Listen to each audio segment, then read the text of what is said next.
Vamos a seguir con el desarrollo del mismo.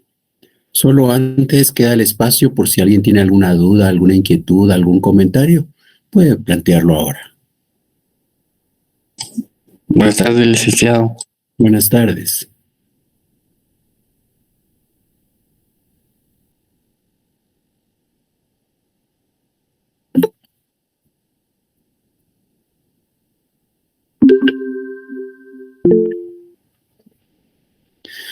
Bien. Entonces, si no hay dudas, si no hay inquietudes, si no hay comentarios, vamos a seguir con el desarrollo de la clase. Gracias, licenciado. Gracias. El último día estábamos hablando sobre las teorías sociológicas en materia de criminalidad y desviación. Y en ese contexto, pues, lo primero que hicimos fue dar a conocer cuáles son los motivos por los cuales es importante estudiar ese contexto sociológico en el cual se van a presentar las conductas desviadas. Comparamos la sociedad y el derecho y mostramos que es en esa sociedad, al final de cuentas, en donde nace la preocupación por considerar a esas conductas como desviadas. Y es en esa sociedad también en donde se va a lograr notar esa conducta desviada. Entonces, las infracciones a las normas se dan en la sociedad, no se dan en el derecho, así como las normas nacen de la sociedad, es en ella en donde se va a lograr distinguir que se da una infracción o no se da una infracción. Entonces, es importante conocer el ambiente social en el cual se va a presentar esa conducta desviada. Luego hablábamos sobre cabalmente la diferencia, ¿verdad?, entre el derecho penal y la sociología criminal o sociología del delito, en donde la sociología criminal o sociología del delito se va a preocupar por ese contexto social en el que se presentan esas conductas desviadas o esa desviación de conductas, ese contexto. Es decir, por ejemplo, si estamos pensando en un criminal, en un asesino, por ejemplo, en alguien que le corta la vida a los semejantes, bueno, pues en el área de la sociología criminal nos preocuparíamos de, pero ¿por qué este señor ha matado a tanta gente? ¿Por qué este señor se ha robado tanto dinero? ¿Ya? ¿Qué hay alrededor de él que hace que presente esa conducta? Eso es sociología criminal. El derecho penal no, ¿verdad? Al derecho penal realmente no le va a importar ese contexto social, sino más que todo se va a preocupar por identificar cuáles son las conductas que se tienen registradas como delitos, establecer si esa persona cumple con los presupuestos de ese delito y si es así, pues entonces la imposición de las penas correspondientes, ¿verdad? Pero el contexto social, cuáles son los motivos que hay para que un individuo se presente de una o de otra manera, o tenga una conducta desviada o no tenga una conducta desviada, eso no le preocupa al derecho penal. El derecho penal se preocupa por las conductas, si caben dentro de aquellos presupuestos y las penas que deberían de aplicarse. El contexto social, los motivos por los cuales alguien es criminal, eso no es de preocupación. Bien, y luego hablábamos sobre las diferencias que se han dado históricamente, ¿verdad? Y mostrábamos cómo en la época del feudalismo, en la prisión realmente no estaban presos porque se hubiera cometido un delito, sino muchas veces eran por cuestiones de carácter biológico, por una enfermedad, por ejemplo, por un trastorno mental. Era suficiente para tenerlo a alguien en la cárcel, y así ocurrió en aquel censo de 1690 en Francia. Gente que estaba ahí adentro era algunos porque tenían algún problema como un trastorno mental, otros porque simplemente estaban en contradicción con la autoridad del entonces, ¿verdad? Luego vimos que en la sociedad capitalista esto cambia, que gracias al Marqués de Venaria hay algunos principios que hoy reconocemos como fundamentales y que de alguna manera eso permite hablar de que hoy los procesos son más transparentes, no son secretos, no se dan en la oscuridad, que no hay pena sin ley anterior, que hay un proceso preestablecido, que ese proceso se debe cumplir, que solamente si ese proceso se garantiza, entonces podría llegar a establecerse si alguien tiene responsabilidad y al tenerla, entonces se le podría aplicar la pena. Y no es la voluntad de alguien más, sino es la consecuencia de todo un proceso preestablecido que se ha seguido. Y en ese contexto llegamos al punto de que decíamos, hay dos posiciones, ¿verdad? Una que es el positivismo biológico, que cuando se preocupa cabalmente de por qué alguien es criminal, empiezan a decir, ¿será que nosotros nacemos con algo que nos hace propensos a ser criminales, a ser delincuentes? ¿O será que es la sociedad la que hace que nosotros nos volvamos delincuentes? Entonces estaríamos ahí ante la presencia del nacimiento de un niño, por ejemplo. Nació un niño, ¿y qué podemos pensar de ese niño? ¿Podemos pensar que ese niño ya nació para ser criminal? ¿O podríamos pensar que este niño, como todos los demás, nacen sanos, digamos, como una hoja en blanco, pero que es la sociedad la que lo va a ir marcando, la que va a ir escribiendo en él, la que va a ir determinando qué es lo que va a ocurrir con él? ¿Ya nacemos para ser criminales? ¿O es el contexto social en el que vivimos lo que hace que nos volvamos criminales? Esas son las dos posturas al final de cuentas, ¿verdad? La que estudiábamos en la clase anterior es el positivismo biológico. Positivismo biológico. Eso del positivismo nos hace recordar a don Hans Kelsen, ¿verdad? Que es el que promueve el positivismo. Y cuando Hans Kelsen habla del positivismo, dice que el derecho positivo es el derecho que existe, el derecho que se ha emitido, el derecho que está vigente. Ese es el derecho positivo. Y en ese contexto mismo, pues cuando se habla del positivismo biológico, a eso se refiere. Entonces, hay una persona es criminal, ¿por qué? Porque ya hay en sus genes esa posibilidad. Genéticamente cada quien viene programado y en la sociedad hay quienes vienen programados para ser delincuentes, ¿ya? La sociedad no va a poder hacer nada, no va a poder hacer nada para evitarlo, se decía al principio. Ya es cada quien el que nace. Y entonces quedó aquello de que pues estudiémoslos biológicamente, ¿verdad? Porque seguramente si nosotros tenemos a todos los criminales por acá, vamos a encontrar que tienen algunos rasgos en común. Y así es como, por ejemplo, Lombroso llega a decir que el criminal es nato, que es el más parecido a un orangután. Entonces vamos a encontrar que los criminales todos tienen las orejas algo largas, la nariz algo diferente, la frente algo corta. Es decir, rasgos que más o menos podríamos decir lo acercan a un orangután, ¿verdad? Entonces, el que tiene esas características seguro va a ser un criminal, decían. Y como ya sabemos que va a ser un criminal, pues entonces hay que buscar la manera de que no lo sea, ¿verdad? Y la opción es la eliminación. Pero también en ese contexto vimos a Ferri, ¿verdad? En donde Ferri dice, sí, todos hay quienes nacen para ser delincuentes y hay quienes no. Pero resulta que hay quienes nacen para ser delincuentes, pero a pesar de eso, no se vuelven delincuentes, ¿ya? O sea, genéticamente venía programado para ser delincuente, pero no llegó a serlo. ¿Y por qué? Porque de alguna manera, al final de cuentas, depende de las ocasiones a las que cada quien se enfrente. Y decíamos algo así como que, por ejemplo, de repente por ahí vemos la caja de la institución, ¿verdad? La caja de efectivo de la institución. Bueno, pues puede pasar alguien por ahí tranquilamente y como no viene programado genéticamente para venir y agarrar lo que no es de él, pues mira que está abierta la caja y no hace nada, sigue de largo, ¿verdad? Es que genéticamente no viene preparado él, no está programado para ser un delincuente. Entonces, aunque mire ahí la caja abierta y que no hay nadie controlando, él solo va a pasar. En todo caso, tal vez de repente hasta la cierra para que nadie más lo vea, ¿verdad? Pero no va a hacer nada, porque él no viene genéticamente programado. Pero hay otros que vienen genéticamente programados y cuando pasan por ahí, miran la caja abierta, no hay nadie ahí controlando, pues ni modo, ¿verdad? Va a aprovechar la situación y se va a llevar lo que pueda. Ya, es que ¿por qué? Porque genéticamente viene programado y si las circunstancias se presentan, entonces se va a volver un criminal. ¿Qué es lo que podemos hacer? Bueno, pues vigilen la caja, pues, y cuando pasa, pues que alguien esté vigilándola, ya que él viene programado para poder ser un criminal, ve la caja, pero como también hay alguien que está controlando, pues entonces sigue su camino, no comete el crimen. ¿Ya? Entonces, según el positivismo biológico, realmente la tendencia a ser criminal es algo genético, algo con lo que se nace, algo que es nato, ¿ya? Se nace con ello.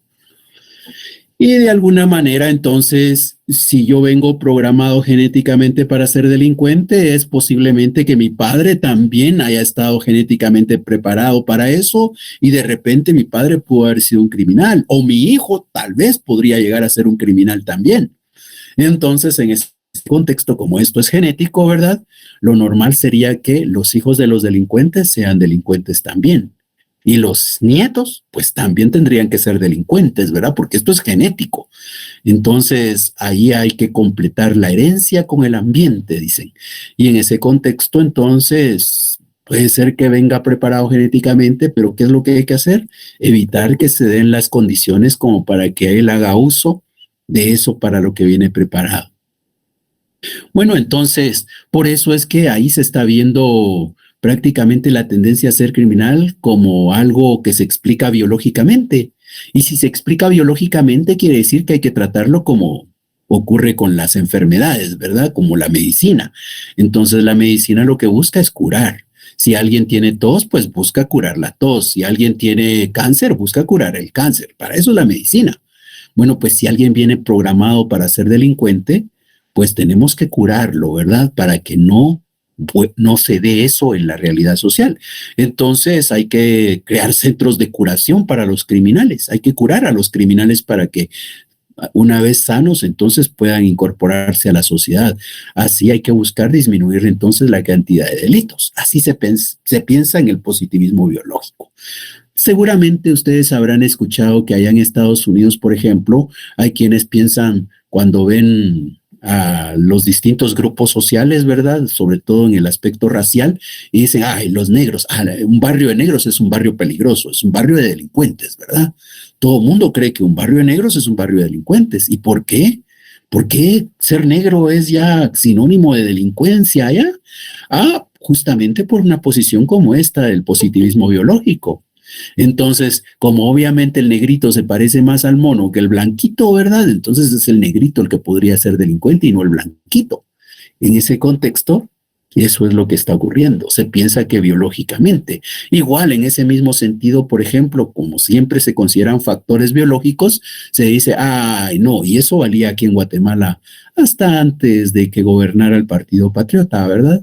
Pero hasta antes se decía todavía que, ay, no, es que las mujeres no cometen crímenes, ¿verdad? Son los hombres los que están predispuestos a la comisión de crímenes.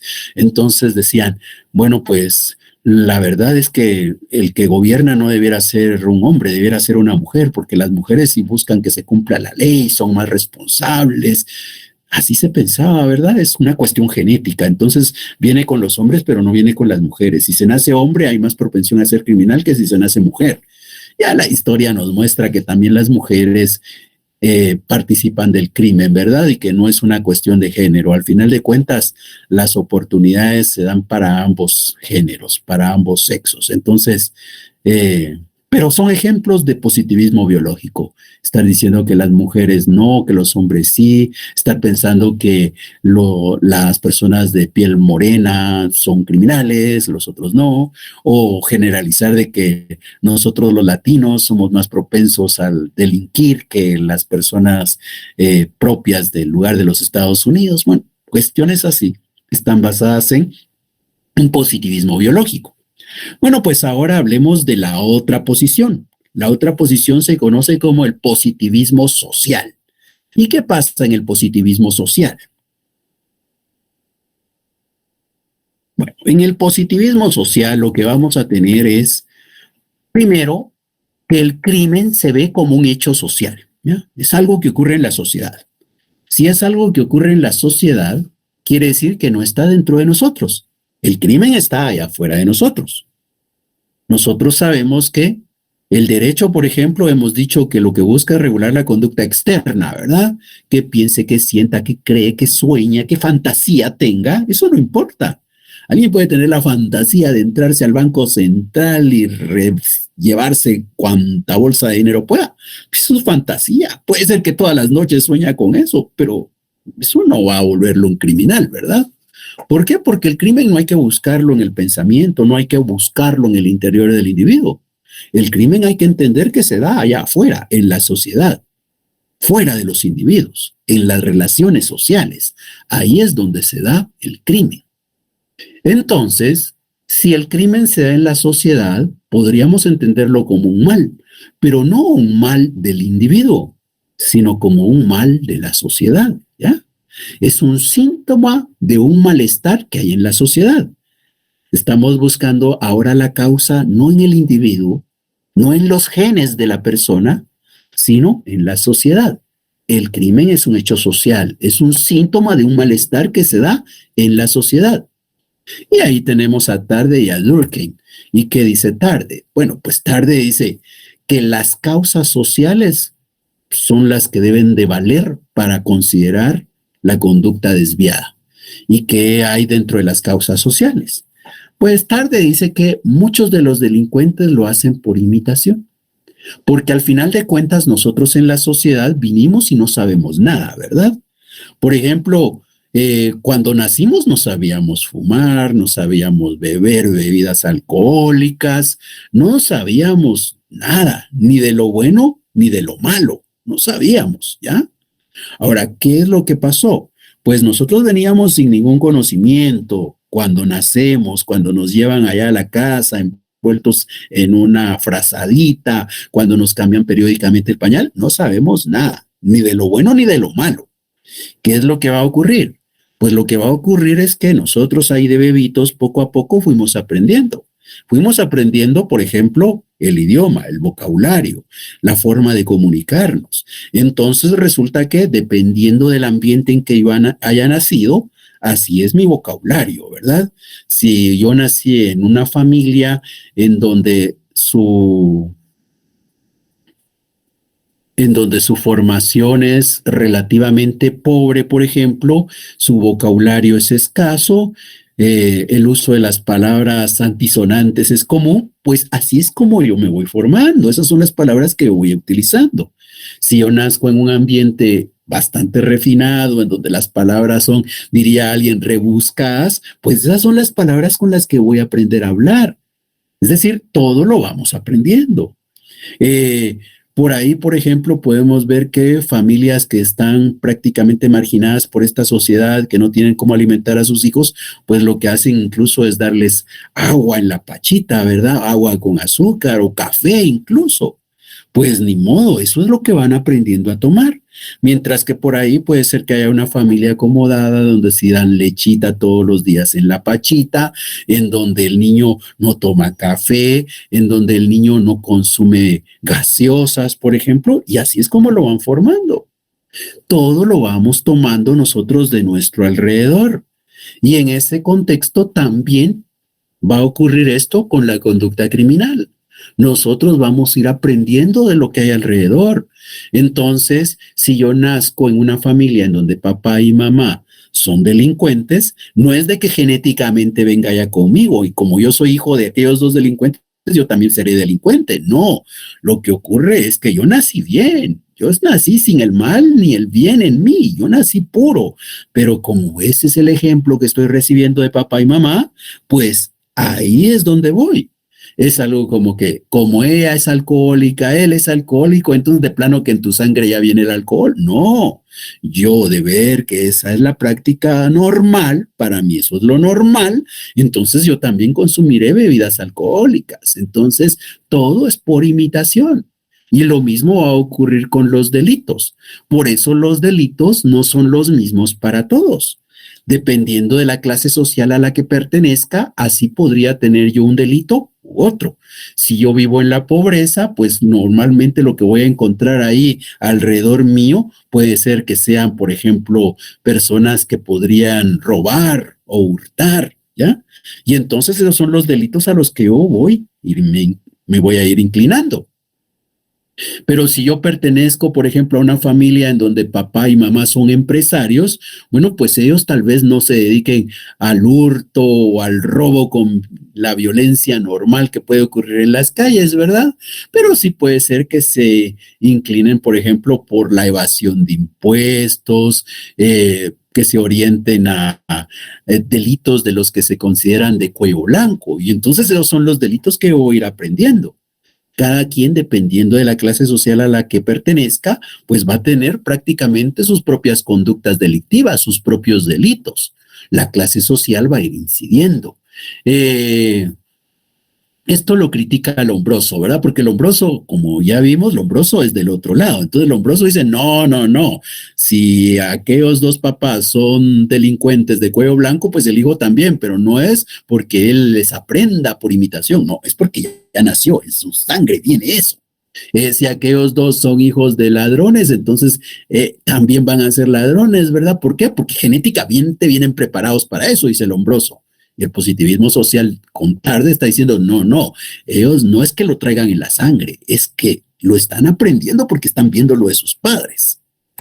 ¿Y qué dijo Durkheim al respecto? Durkheim rechaza la idea del delito como una enfermedad, ¿ya? Es oposición al positivismo biológico, porque aquellos del positivismo biológico están viendo al crimen como una enfermedad. Yo soy criminal, tengo una enfermedad, deben de curarme para que yo no sea un criminal.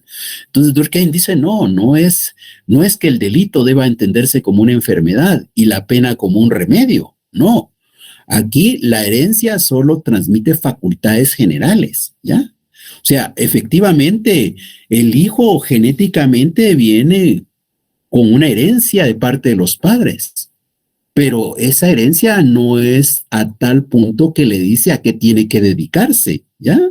No es de que como mis padres son delincuentes, a mí también me toca ser delincuente. Yo heredo algunas facultades de mis padres. De repente mi padre es habilidoso para sacar la billetera de los bolsillos en las apretaciones que se hacen para subir un bus.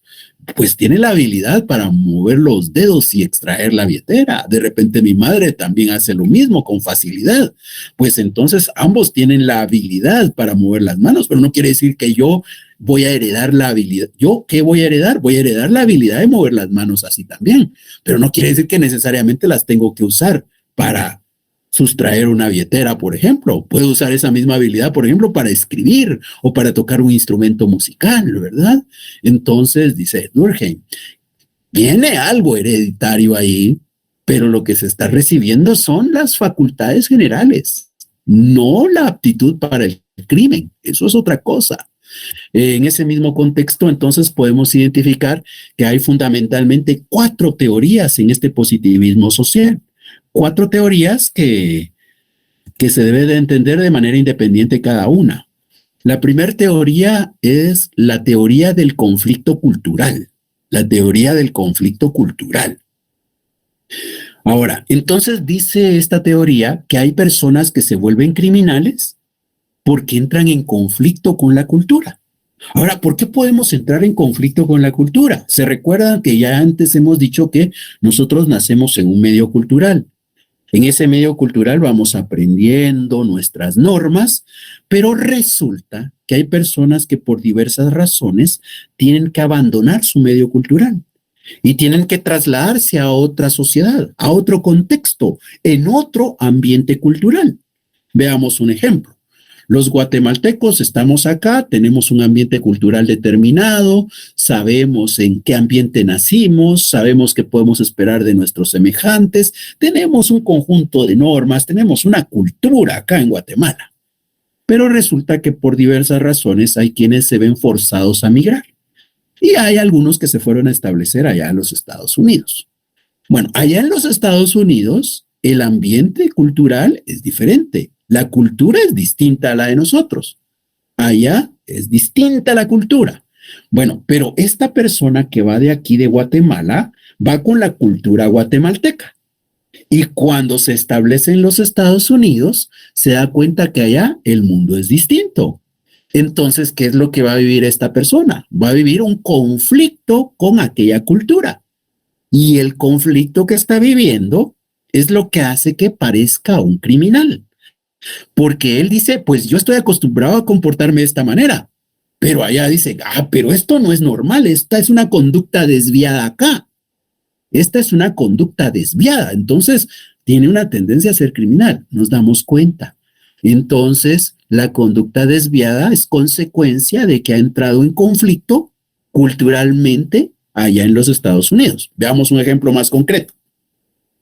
Nosotros sabemos acá que para cruzarnos la calle como peatones, si es una calle en donde hay semáforo, pues nosotros sabemos que el semáforo debe estar en rojo para poder cruzar, ¿verdad? Porque cuando está en rojo se detienen los carros y dejan libre, se supone, ¿verdad?, el paso de cebra, esas franjas blancas para que nosotros podamos cruzar. Eso es lo normal. Bueno, entonces, ¿qué es lo que ocurre? Lo que ocurre es que aquí nosotros muchas veces, aunque el semáforo esté en rojo, no es que, está en rojo, seguimos caminando en la banda de cebra, ¿verdad? No, normalmente, ¿qué hacemos nosotros? Aunque el semáforo está en rojo, miramos para todos lados, porque aquí en Guatemala hay gente que le importa poco el semáforo, hay gente que aún en contra de la vía es capaz de pasar, entonces no es aquello que solo para un lado miro, sino miro para los dos. Aun cuando el semáforo está en rojo, miro para los dos lados, ¿verdad? Porque la tradición del conductor acá es páseselo si puede, ¿verdad? No es de aquello de que el amarillo, ¿qué significa? Aquí el amarillo significa acelera porque si no te va a tocar el rojo, ¿ya? Esa es nuestra cultura.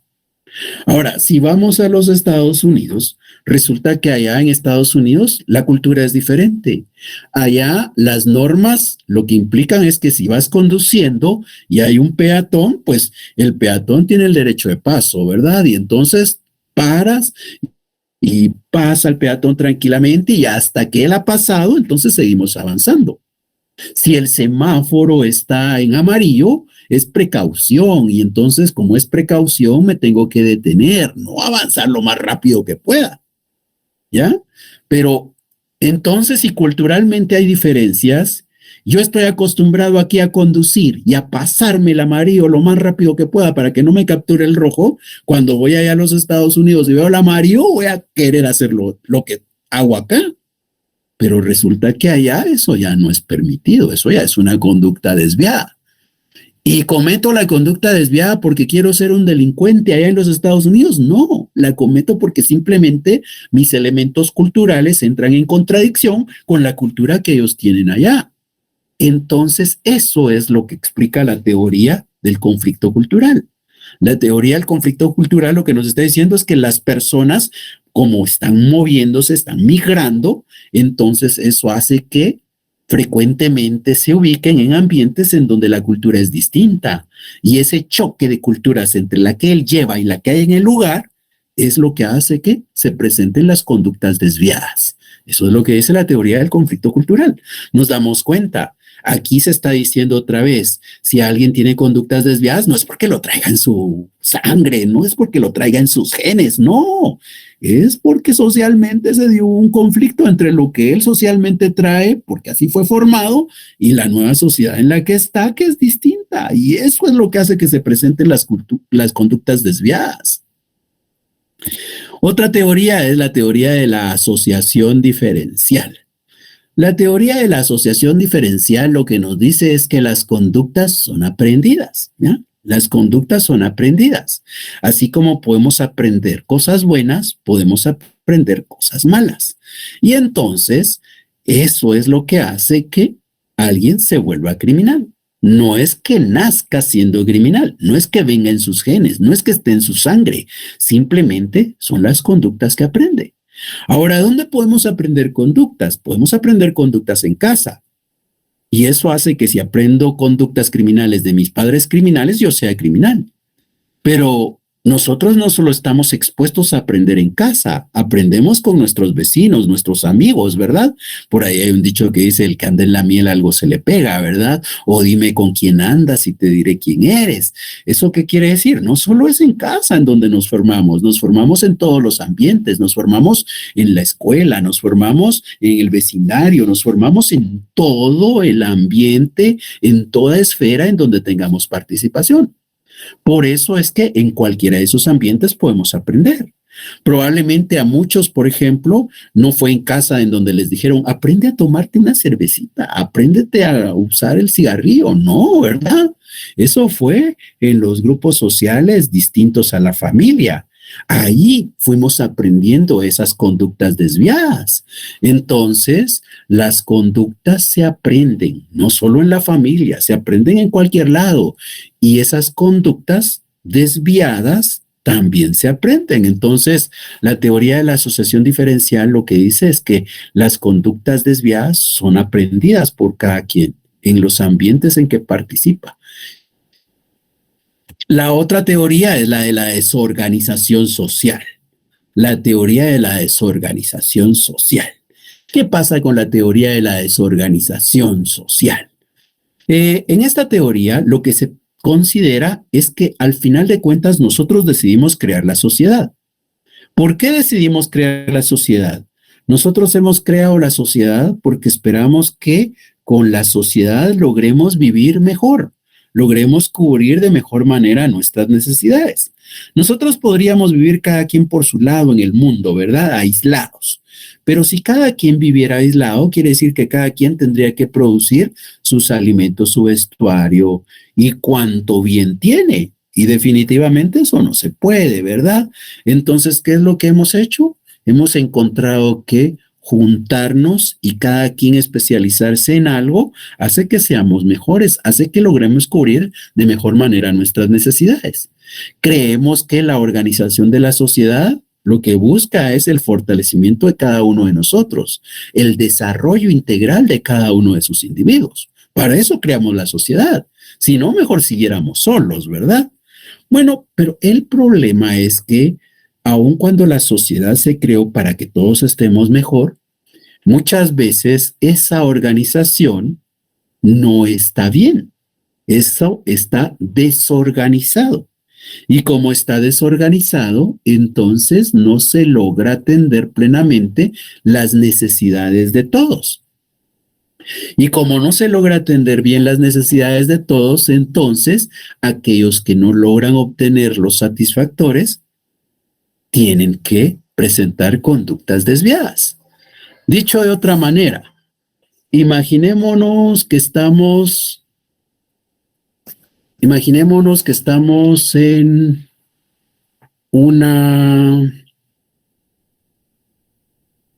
que en esta sociedad se supone que tenemos un Estado y que lo que se busca es la protección de la vida, la protección de la familia, el desarrollo integral de cada uno, el bien común, dice nuestra Constitución, ¿verdad? Para eso creamos nuestra sociedad guatemalteca y el Estado guatemalteco. Bueno, pero resulta que cuando vemos al interior de nuestra sociedad, realmente no todos logran cubrir plenamente sus necesidades. Hay personas que tienen trabajo y hay personas que no tienen. Hay personas que trabajan en el sector formal, hay personas que trabajan en el sector informal. Hay personas que están cubiertas por el seguro social, hay personas que no están cubiertas. Hay personas que logran cubrir por lo menos las necesidades básicas y hay quienes ni esas necesidades logran atender. Entonces, ¿qué nos muestra esto? Que nuestra sociedad realmente está desorganizada. Y como está desorganizada, aquellos que no logran los satisfactores sociales, pues van a presentar conductas desviadas. No porque venga en la sangre, no porque esté en sus genes, sino porque la sociedad no es capaz de darle lo que cada uno de nosotros merecemos. Eso es lo que provoca que haya conductas desviadas, dice la teoría de la desorganización social. Y finalmente tenemos el anarquismo. El anarquismo es cuando se cree que las leyes, ¿verdad? Las leyes son hechas para que vivamos en armonía. Si todos obedeciéramos las leyes, entonces se supone que todos debiéramos vivir mejor.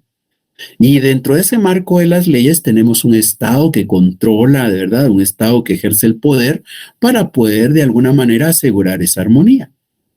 Bueno, pues resulta que poco a poco hay personas que van descubriendo que realmente todas estas leyes, todas estas que nosotros estudiamos, ¿verdad? Las leyes creadas por los seres humanos, por los legisladores, bueno, pues resulta que esas leyes al final de cuentas no logran de verdad mantener un orden en la sociedad. Hay quienes se aprovechan de esas leyes.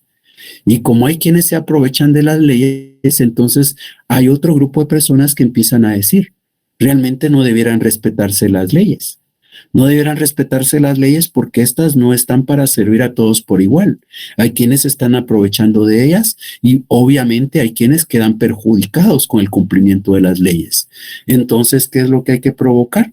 Lo que hay que promover entonces es que las leyes no existan, porque las leyes al final de cuentas no están garantizando que haya una sociedad en convivencia armónica. Entonces, ¿qué es lo mejor? Pues que no hayan leyes. De repente se consiguen mejores conductas sin leyes. El anarquismo lo que dice es que al final de cuentas, si hoy existen conductas desviadas es porque hay leyes. O sea, imagínense, es algo así como decir, si no existiera una norma que dice que comete homicidio quien diere muerte a otra persona, si no existiera esa norma, no existiera la conducta desviada del homicida, ¿verdad? Entonces es algo así como decir, las leyes son las que provocan las conductas desviadas. Entonces, ¿qué es mejor? Una sociedad que no obedezca leyes, una sociedad en la que no haya leyes. Ese es el anarquismo. Bien, ¿alguna duda, alguna inquietud?